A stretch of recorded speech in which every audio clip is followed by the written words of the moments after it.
Hello, B Nation. Dr. Frances Richards here, and we have an exciting opportunity for you to make your voices heard and win big at Black Entrepreneur Experience Podcast, aka Beepodcast. We're constantly striving to bring you the most engaging and insightful content, but we need your help to make it even better. We want to get to know you, our incredible listeners, on a deeper level. That's why we've launched a short survey to gather your valuable feedback. By taking just a few moments to complete our survey, you'll have the chance to win an Amazon gift card. To view the contest rules and complete the survey, please visit our official website at drfrancesrichards.com/survey. The survey is also in our show notes. Hurry though, the contest deadline is approaching fast. Don't miss out on this exciting opportunity to give us your feedback and win fantastic prizes. Head over to drfrancesrichards.com, survey now, and thank you for your valuable input. The survey is also in the show notes. Thank you. Welcome to the Black Entrepreneur Experience Podcast.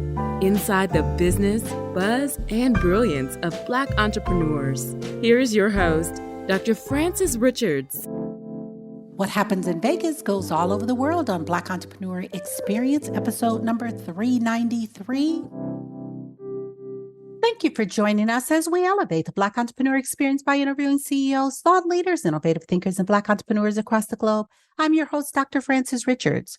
Our next guest is a mindset coach and business mentor that help coaches free themselves to show up fully, attract the right clients at the right price, and leap to 5-6-figure months with simplicity and ease. Welcome, Desiree Stafford. Thank you for having me. Super excited to be here. You're welcome. I've given our audience such a brief bio. Why don't you fill in the gaps and share with our audience what you want them to know about you and your business? What I want people to know about me. I feel like I'm probably an empowerment coach trapped in the business packaging. I really care about helping entrepreneurs reclaim their authority. A lot of people will build their businesses based on some outdated model of what they think they need to do. And it's disheartening when you get to a certain level of success and you realize that your business perhaps isn't the business of your dreams, right? It's the business that you've built.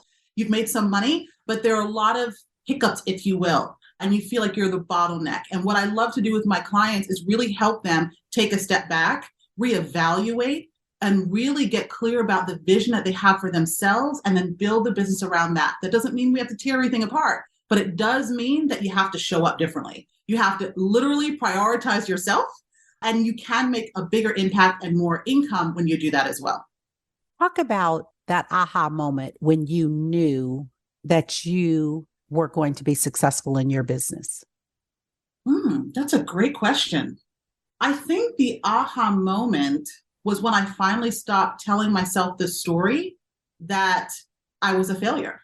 Like I started this business as a coach after a failure in a previous business. I was a partner in a multiple 7-figure company, and we were successful for 2 years, and then we closed. And then my partner went off and he partnered with other investors and he became a multimillionaire. And I went back to work feeling like a complete failure. And that story stuck with me for a while. Even when I first started coaching, one of the reasons, in fact, that I started coaching was because when I found out about it, I realized this is something that I've been doing my entire life. And had I had a coach in my corner, I would not have made the choice to step back and go back to corporate, feeling like there was something wrong with me. I would recognize that some of the stuff that I was experiencing was actually growing pains. It was an opportunity for me to grow, for me to expand, rather than feeling like I wasn't cut out to be an entrepreneur. And so when I got into the field of coaching, I specifically wanted to help other entrepreneurs with their mindset so they wouldn't keep second guessing themselves the way that I did. And they would stop making experiences of failure and disappointment mean that they themselves were failures, or that they themselves were not cut out to achieve the level of success that they know that they were capable of. So for me, it was really getting in touch with the story that I was telling myself and deciding that story was never the truth. Even when I look back on it and I had my own coach help me reevaluate the story, I was like, wait, I didn't fail at all. And that's another thing. We can take all of the right steps and not get the result, and assume that that means that we failed when that's not the truth. And I actually didn't fail in that experience. It was just the story that I had been carrying forward. And once I was able to clean that story up, that's when I knew I could be successful. So you talked about you had a business, had a partner, and then you went back to corporate America. What was that time frame before you actually did another day quit? About 3 years. I was scared. Now, here's the deal. I worked coaching part-time. I think I did coaching part-time for maybe a year and a half, not 100% sure, but I did coach part-time. Like as soon as I went back to corporate, my mother of all people calls me up one day and she's like, you should look into being a life coach. I heard someone on the radio who's a life coach. And since you like to tell people what to do, that might be a good career for you. And I was like, by the way, I had been coaching all of my life. I just didn't know that it was a profession. I didn't know you could get paid for it. When I looked into it, I was like, this is exactly what I wanted to do. And so I did get certified while I still had a full-time job. I also had another business on the side as well. I've been very busy. So I didn't completely leave entrepreneurship, but I stopped doing it full-time. In other words, I went back to corporate because I felt like I needed this safety net. And it was really honestly a way for me to hide. I was hiding out in corporate because I was afraid. I was afraid that I wasn't cut out to do this full-time on my own again. And so while I was in corporate, I was working a little bit through my story. And then I was there for about a year and a half working. I had my own business. I also had the full-time job. And then I had also started coaching part-time for somebody else. So I was gaining some experience that way. But then it took me a while to actually leave the corporate world altogether. I actually had to be laid off. No, I wasn't laid off. I was fired from this particular job. I've been laid off countless times, which was a sign to me that I'm not employable. You know what I mean? Like I'm meant to be out on my own. But this instance, I actually was let go. And I'm so grateful that it happened because it gave me the push that I needed for me to like remember how to fly. And within 2 months after being fired from that job, I hustled. I got a new mentor. I did the things I needed to do. And I had my first 30K month. So it was the best thing that ever happened to me, but I needed that push. That is awesome. And thank you for being so authentic, talking about that hybrid moment when you had your hustle and grind. And I know a lot of people don't like the hustle and grind, but you had the 9 to 5 and you were building your own coaching business on the side. And so thank you for being so authentic. Fill in the blank. Thank you, pandemic, because. This is a great question. I would say thank you, pandemic, because it encouraged me to develop a stronger relationship with myself.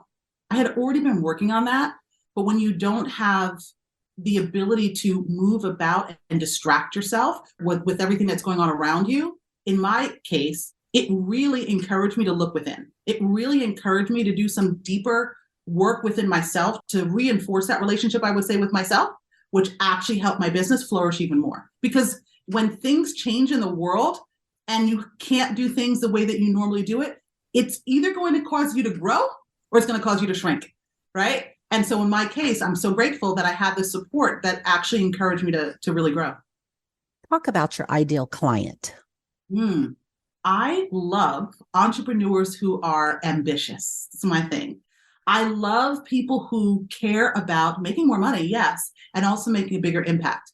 The kinds of clients that I love to work with are the kinds of clients who recognize that the work that they do is transformational and the work that they do is going to change so many more lives.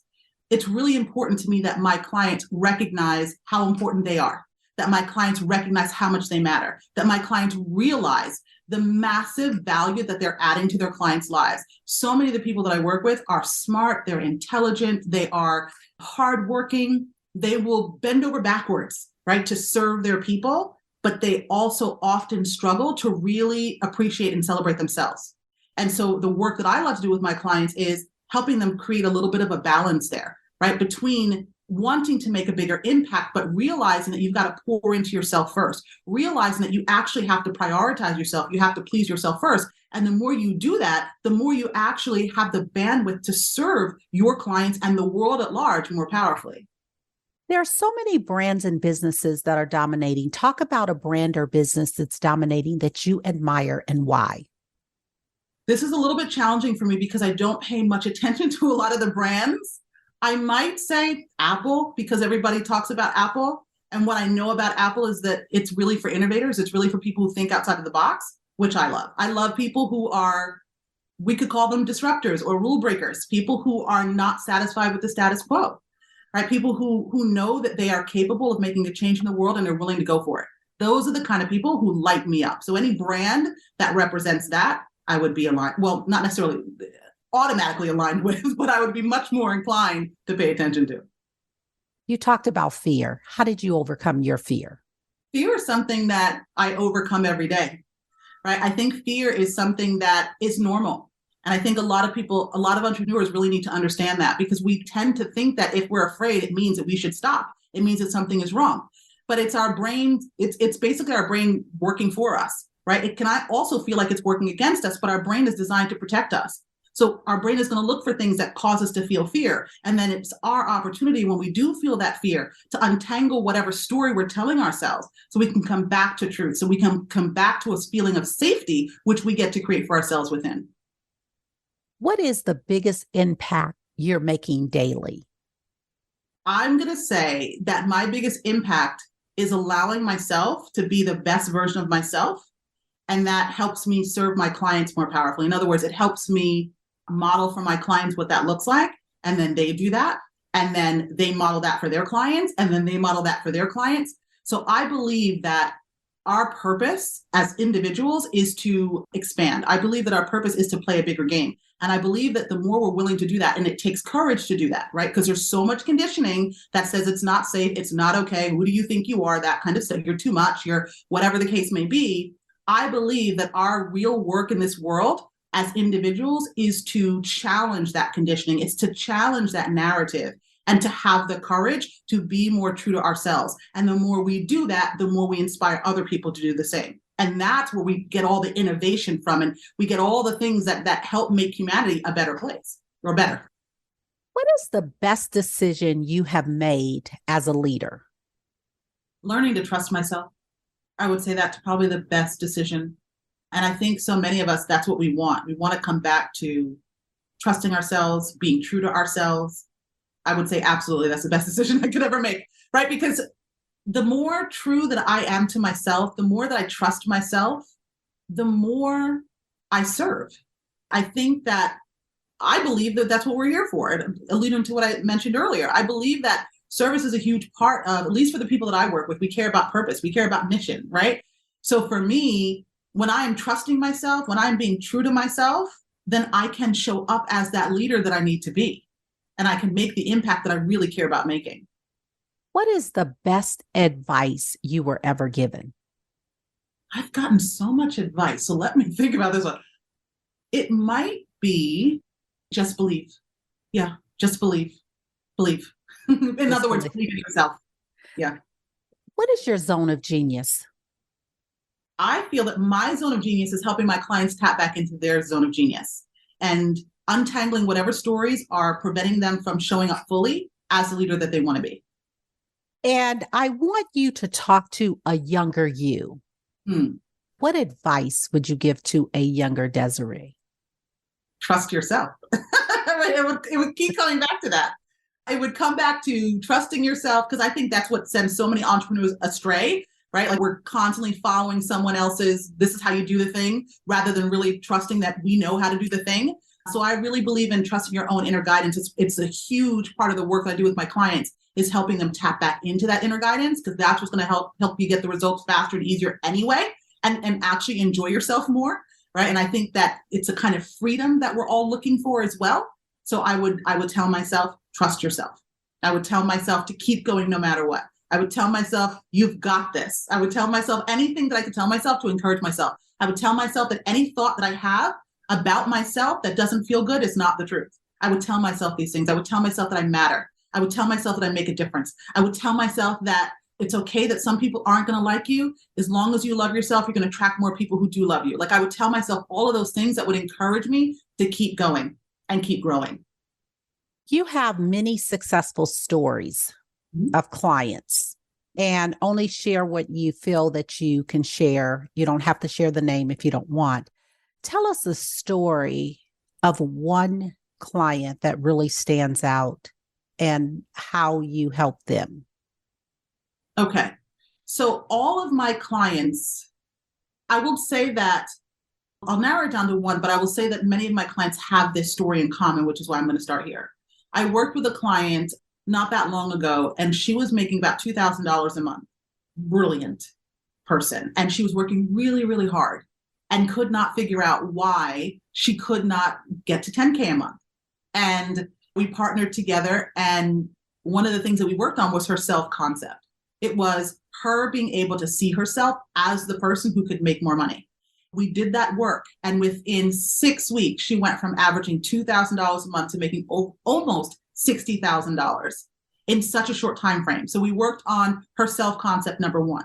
That's what helped her give herself permission to create. She already had offers in place, but it gave herself permission to charge more, to speak her truth in her marketing, right? So she stopped biting her tongue and she showed up as the leader that she wanted to be. And she said what she really wanted to say. And she became magnetic to the clients that she wanted to work with. This and the thing on top of that, the money. And she even said that she's like, beyond the money, it was her finally being okay with being herself, that was a real gift. And that to me is what it's all about, at least with the clients that I work with. I love helping people make more money. I love helping them charge more and all the business. I love that. But my secret goal, if you will, is to have my clients feel the way this client felt. And I just had another client say that basically the same thing. She's like, I feel more true to myself. I'm not chasing after clients anymore. I'm not feeling attached to the sale anymore. This is what I care about. When a client can really own their value and their worth, and they realize how important they are, and they realize the difference that they add to their clients' lives, and they get to lean back a little bit and allow the clients to step up and pick up what they're putting down and get the bigger results that they know are possible, I feel like everybody wins. And that's what I love. There are so many risks and there's rewards in being an entrepreneur. Talk about the worst moment in business and what was your takeaway? I always feel like the worst moment in business is when you doubt yourself. Like we think it's, oh, I didn't make the sale, or, like I was late on my bill or whatever the case may be. I don't think that's the worst, because those are just neutral circumstances. To me, the worst is when you don't believe in yourself. The worst is when you start beating up on yourself. That is the worst, right? So then the best, in my opinion, is when you love and accept yourself unconditionally. When regardless of your circumstance, you're like, I am worth this. I can do this. So that's the best and the worst for me. Talk about legacy. When it's all said and done, how do you want to be remembered? Oh, I love the question. You have such great questions. Oh, wow. I want to be remembered. Oh, I think I'm going to get emotional. I want to be remembered as someone who encourages people to be free, to be who they really are. And the reason this matters to me so much is because I feel like that's how we help humanity. I feel like there are so many people who have had, myself included, who've grown up in experiences that were not, and listen, not everybody's childhood is going to be perfect. And that's just what it is, right? And we get to learn and we get to grow from the things that we experienced in our childhood that wasn't ideal. But I also believe that we can do our best to make life better for ourselves and for future generations. And I believe that really stems from our understanding of the role that we play in our own lives, in the life or the relationship we have with our partner, with our kids, with our parents, with our friends. Like, we matter. And the energy that we're cultivating based on how we choose to think and feel about ourselves is what's permeating and what's impacting people that we don't even know, right? And I think when we can recognize that and we can take responsibility for that and we can choose to be the next best version of ourselves, then that is how we change the world. And to me, that always comes back to being true to who you really are. It's about freeing yourself from the people pleasing and the perfectionism and the imposter syndrome and all the things that make you think that you're not good enough, right? And remembering the truth that you were born worthy and nothing could ever change that. And the more you do that, the more you allow yourself to rise and shine the way that you're intended to, the more you're impacting people, even unconsciously, in a very positive way. If there's one problem that you could solve in the world today, what would that problem be? Probably low self-worth, low self-esteem. That's the cause of everything, in my opinion. Like, when you raise your level of self-worth, the way that you value yourself, that's how you make more money. That's how you help more people, right? That's how you are able to put yourself in a position where you can give back to causes that really matter to you. right? So it's always, in my opinion, it's about the individual recognizing how much they matter and how much power they have right now, regardless of their circumstances. Is there a social cause tied to your business? There isn't one directly, no. The word is listening. What is that resounding sound or message that your generation is saying that we should be listening to? So the phrase that just came up for me was speak up. And I think that has to do with a lot of the clients I work with tend to find themselves hiding in plain sight. They're choosing to hide in plain sight. And often they don't recognize why or how to change that. And so what I'm really passionate about is helping them speak up, raise their voices. That's part, again, of being true to who they really are. Like they have something to say, something that's going to change other people's lives. And it's not that they're not showing up. They're just not shining as brightly as they could. If I could encourage, if I feel like my voice plays a role in my generation's message, if you will, it would be to speak up. It would be to share your truth. It would be to live authentically, right? And let your life and how you're showing up in the world model for other people who want to do the same. Talk about self-care. What does self-care look like for you? Honestly, I used to think self-care was like getting manicures and stuff like that. And right now, I believe that self-care is more about your mental and emotional health. Like that to me is what real self-care is. And I think that inspires all of the other things that you want to do. If you want to get your manicure done, your pedicure, you want to travel, you want to do all those things. I think if you take care of your mental and emotional well-being first, then you're going to do those other things without the guilt, without the shame, right? And you're just going to be in a better place overall. What fills your cup and bring you joy? It's twofold. It is the relationship that I have with myself. It's the ongoing conversation that I have with myself, which is huge. Because for a very large majority of my life, the conversation with myself was negative. I was very often beating up on myself, and I would achieve things. A lot of times high achievers, we can achieve stuff, but we are not necessarily very good with ourselves. And I was one of those people. Like I would beat up on myself constantly. So to see that shift in the dialogue that I have with myself is really impressive to me. And then also the work that I do with my clients, because I help them do the same thing. I help them shift the conversation with themselves. I help them celebrate themselves more. I help them realize how much they matter. And so it feels like a legacy to me, because when I help my clients, many of them have kids and some of them want to have kids. It then impacts their kids or their future kids and their future grandkids and the future great grandkids, right? And like, to me, that's legacy. Plus, obviously, it impacts their clients and their partner and everyone else who's involved in their life. I want you to have a monologue. I want you to name this person, living or not, and this person has inspired you so much. Name that person, and what are you saying specifically? The first person who comes to mind is Oprah. I used to want to be Oprah. I was like, I'm so waiting for her to retire so I can take her role. Because I wanted to be just like her. If I was talking to Oprah right now, one of the things that I would say that really inspires me is her commitment to being true to herself. At least that's how she appears to me. And her commitment to helping other people be true to themselves. That's one of the things that I love the most about her authenticity, her willingness to show who she really was. I find that so attractive in people. I find it so admirable in people because I think that it helps the rest of us embrace ourselves, right? I think so many people are walking around feeling ashamed of who they are, especially many of the clients that I work with are really powerful women. And I find that many of them have felt shame about who they are, just as I felt shame, like ashamed of being too much, ashamed of being too smart, ashamed of being too independent, ashamed of being too intimidating, whatever it is that we were called and shamed for, right? And Oprah, to me, represents a woman who was all of those things, but she doesn't feel ashamed of it, right? She shows up and she shines brightly and she encourages other women to do the same, other people to do the same. And I love that about her. What breaks your heart? People not believing in themselves. That breaks my heart. Tell a story around that moment when you had that shift, when you were able to pivot to really owning your voice. So this is interesting. I have always been fairly outspoken. I'm an introvert, but I know how to say what's on my mind.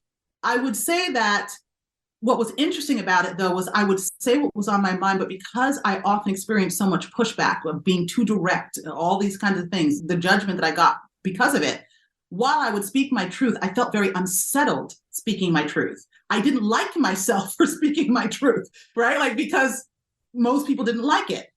And I would say it's in the last few years, and I can't think of what specifically, because I feel like the work that I do, redeveloping or reconnecting with myself, it causes the shifts that I want people to experience, but it happens gradually. So I can't think of one specific moment, if you will, that was but I can just tell you that the way that I feel now is completely different, meaning that I still will speak my truth, but now I'm patting myself on the back for it. I'm like, yeah, that was it. I appreciate you said that. You know what I mean? Rather than judging myself for it, rather than being upset with myself, like, why couldn't you just go along to get along? Because that's not who I am. Do you know what I mean? Like, I see things differently. I have a powerful perspective that can help my people change their lives. And I'm going to be willing to say it. And I don't feel uncomfortable speaking my truth anymore. That is huge to me.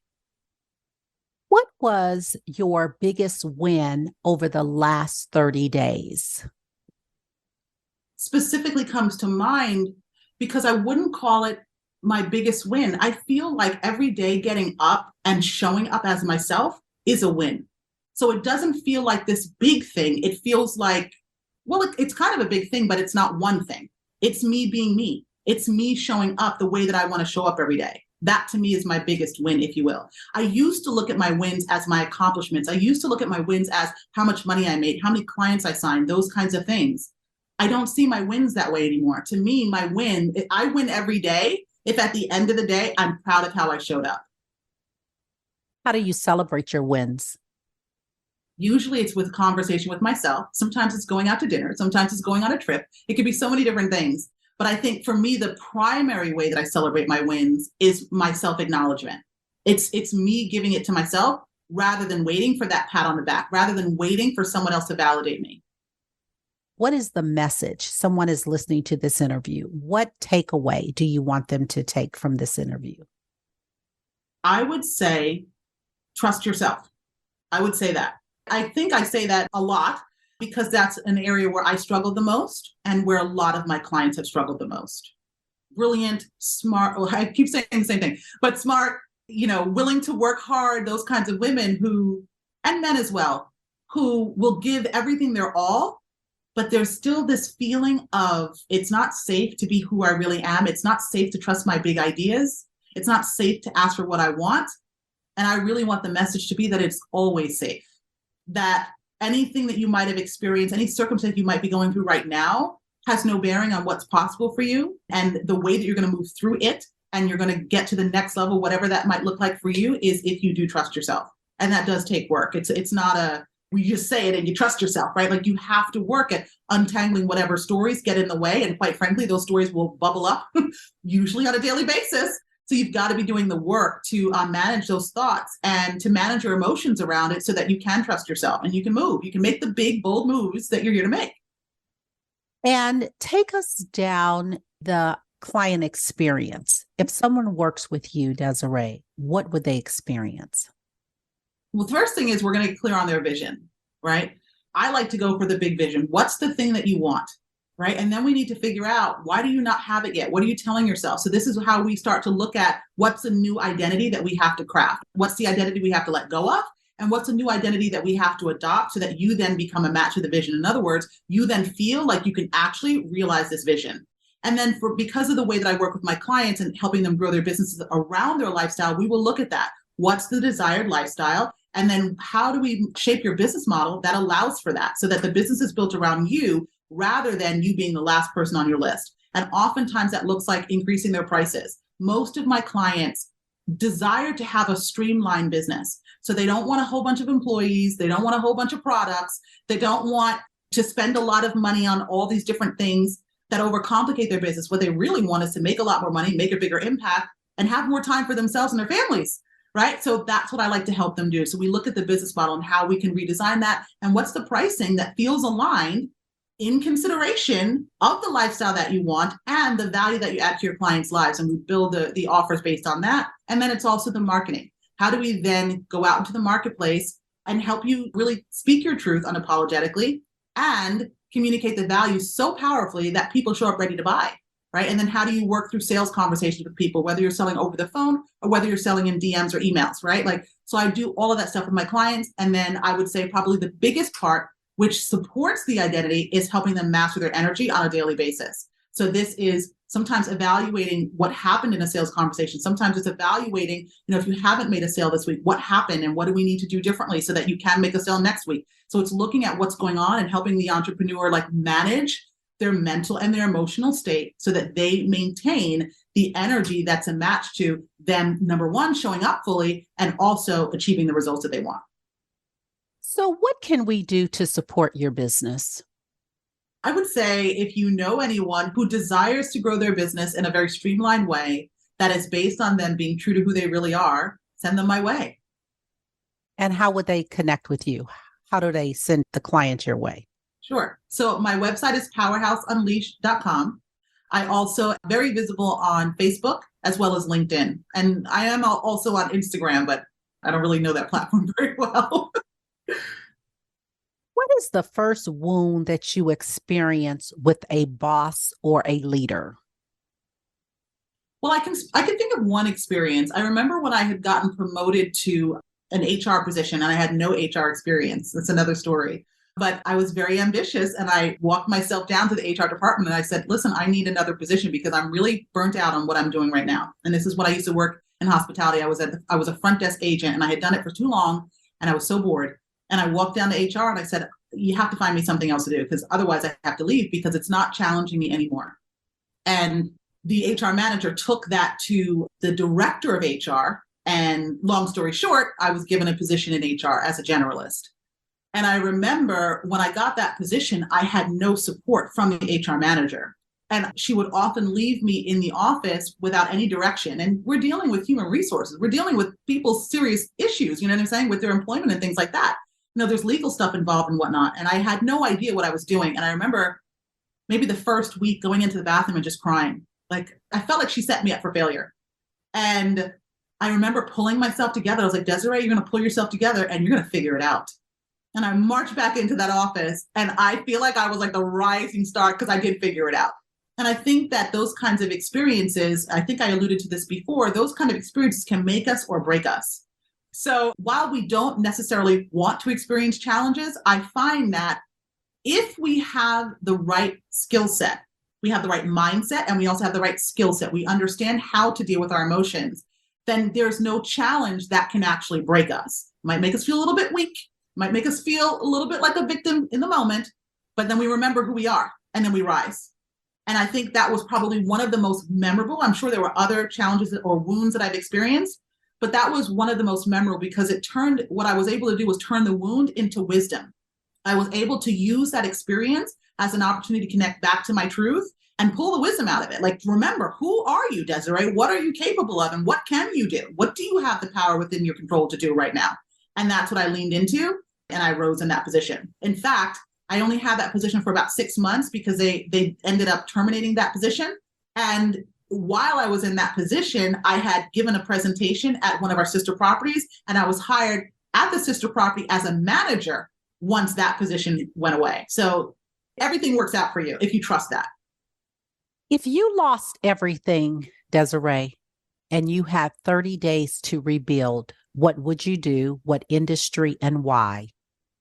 Same industry I'm in because I'm absolutely in love with it and because it gives me the tools that I need.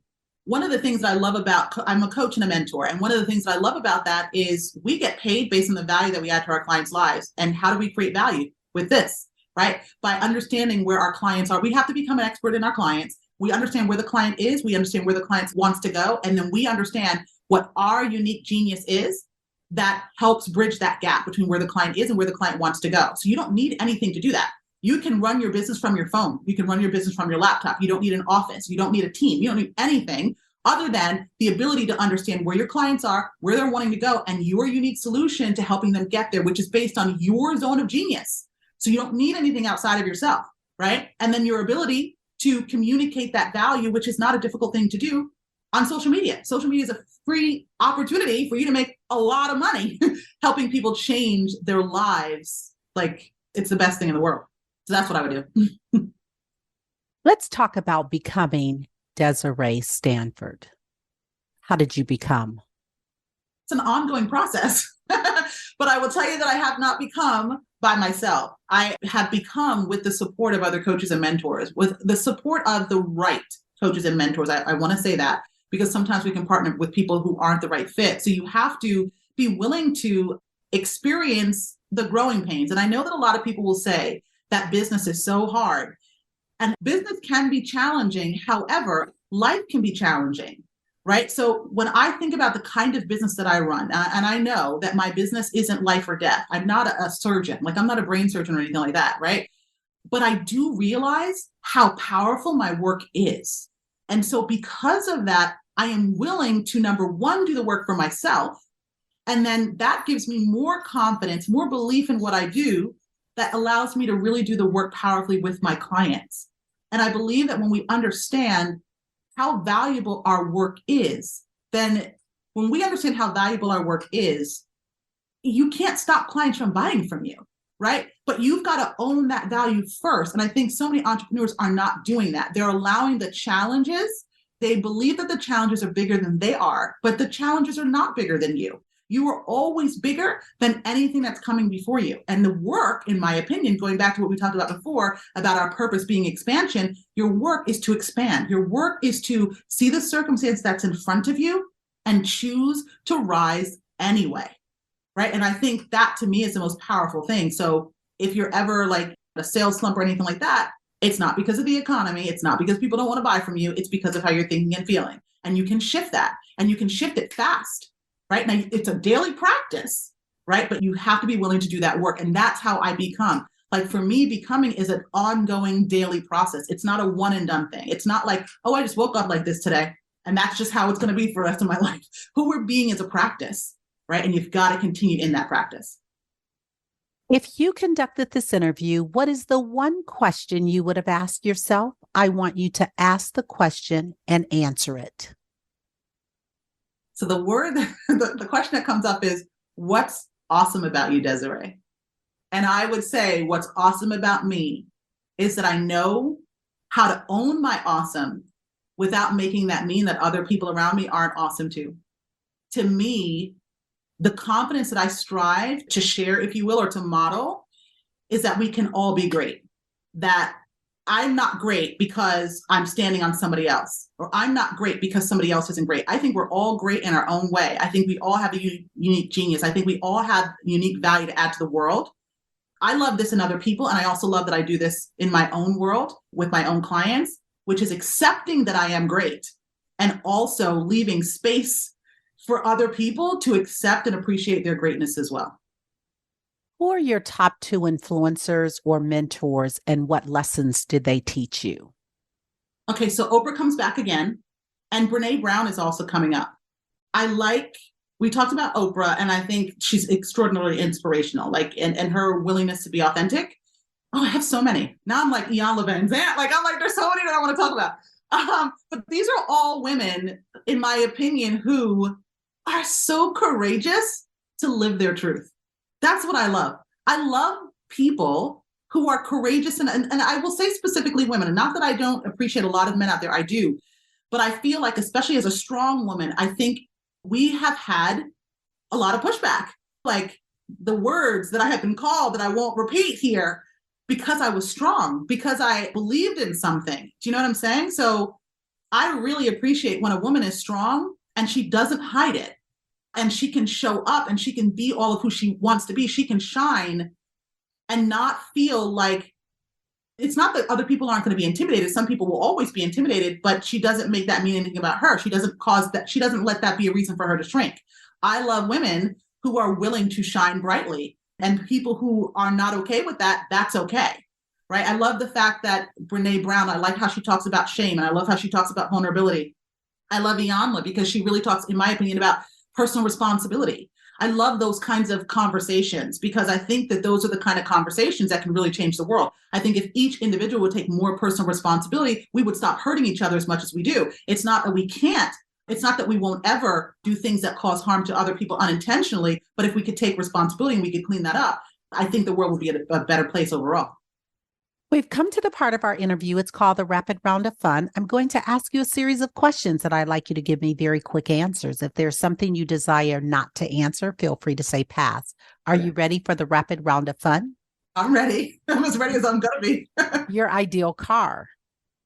Oh, the Rolls-Royce Cullinan.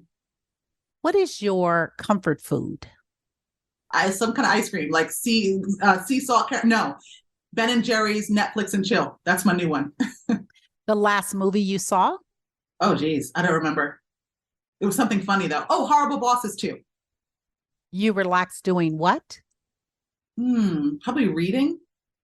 Your favorite singer or rapper? Easy. Whitney Houston. Hands down. Your favorite dance song? Oh, too many. Too many to name. What food you eat every week, no matter what? Salmon, shrimp, like every week. Workout or hit the couch? Couch. I probably shouldn't say it so emphatically, but couch. Thank you so much, Desiree, for joining us on Black Entrepreneur Experience Podcast. Before we let you go, share with our audience the best way for them to connect with you and do business with you. And feel free to leave all your social media handles. Okay. So the best way to connect with me is on Facebook, which is, I think it's facebook.com/Desiree HPI, I believe.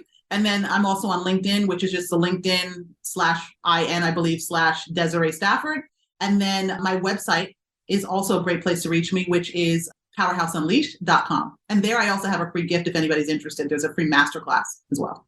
Thank you, Desiree. That's a wrap. Thank you for listening and subscribing to Black Entrepreneur Experience. We would love for you to leave a review and rating on iTunes and share with your friends.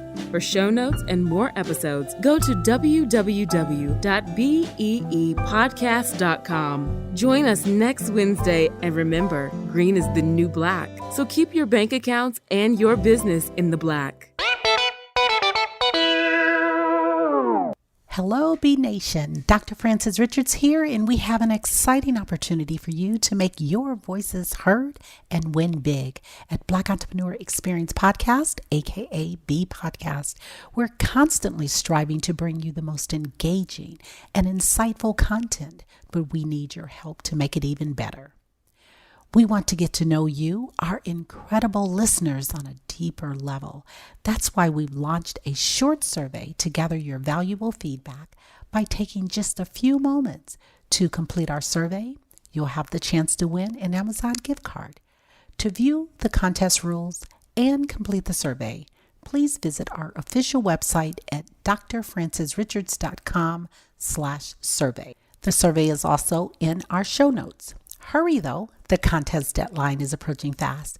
Don't miss out on this exciting opportunity to give us your feedback and win fantastic prizes.